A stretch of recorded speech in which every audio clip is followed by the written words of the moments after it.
Priya. I'm Lakshmi. We are at 9th standard. Government High School, Taraganahalli, Honnali Taluk, Davanagere district. Karnataka State. Now we are going to present the story 3 questions.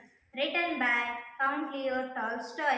Before that, we'd like to memorize the headmaster, Mr. Somla Nayak, STMC President, Mr. Raju and the members, Panchayat President, Mr. Ramesh Gowda and the members, villagers and parents who greatly inspired us and the teachers to be active in each learning item. And we'd like to thank our teachers, Mr. Ranganath, Mr. Ishwar Nayak, Mr. Rajesh, Mr. Deepak, Mr. Shivkant Nayak, Mr. Rajkumar, Mr. Rajsab, and Mr. Prakash for their individual and collective support.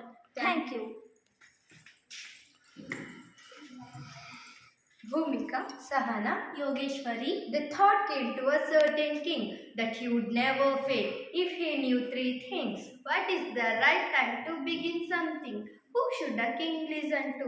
What is the most important thing for a king to do? The king therefore sent messengers throughout his kingdom, promising a large sum to anyone who would answer these 3 questions.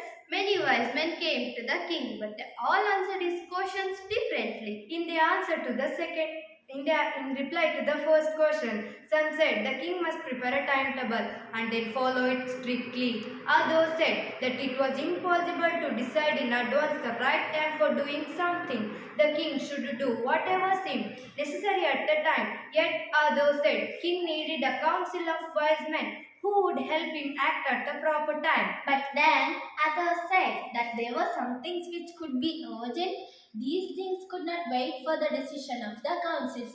In order to decide the right time to begin something, it is necessary to look into the future, and only magicians could do that. The king, therefore, would have to go to magicians. In the answer to the second question, some said the people was most necessary to the king were his counselors.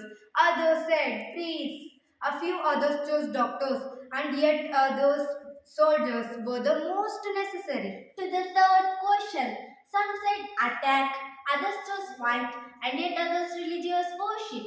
As the answers to his questions were so different, the king was not satisfied. He decided to seek the advice of a certain hermit who was known for his wisdom. The king put on ordinary clothes and went to meet the hermit. Before he reached the hermit's hut, the king left his horse with his bodyguard and went alone. As the king came near the hermit's hut, he saw the hermit digging on the ground front of his hut. He saw the hermit, he greeted the king and continued the digging. The king went up to the hermit and said, I have come to you, wise hermit, to ask you to answer 3 questions. And he repeated the questions. The hermit listened to the king but did not speak. You are tired, said the king. Let me take the spade and work in your place. Thanks, said the hermit, giving the king his spade. When the man had dug 2 beds, he stopped and repeated his questions.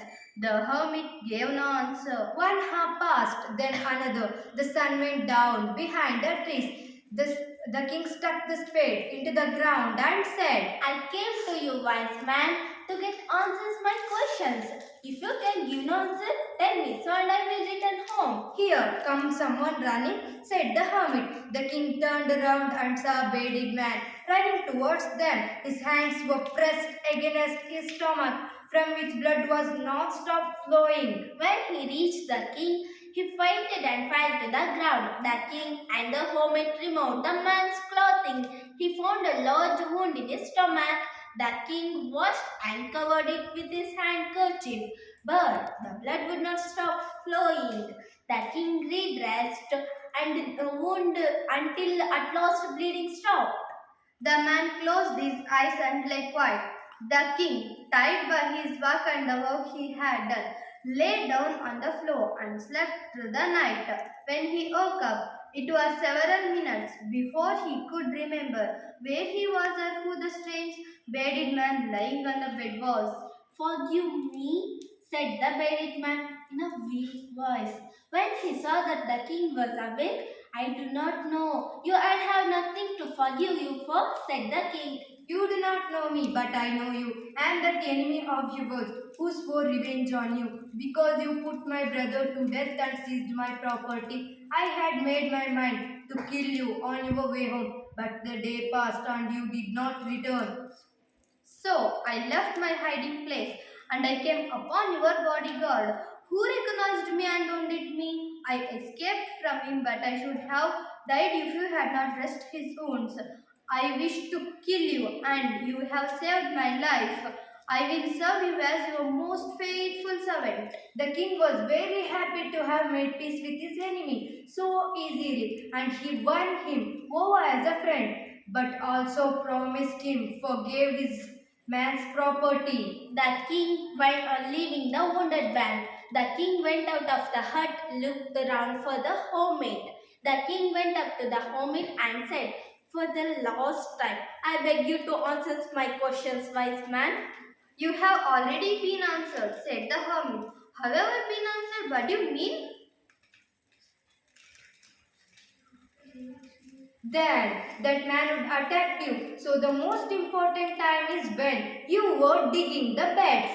And I was the most important man, and to be good was your most important business. Later, when the man ran to us, the most important time was when you were caring for him because if you had not dressed his wounds. If you had died without having made peace with you, so he was the most important man. The wound in his, and so he was the most important business. Remember then, there is only one time. That time is now. It is the most important time because only we have any part to act. That most important business is to do that person good because we are sent into this world for that purpose alone. Thank you.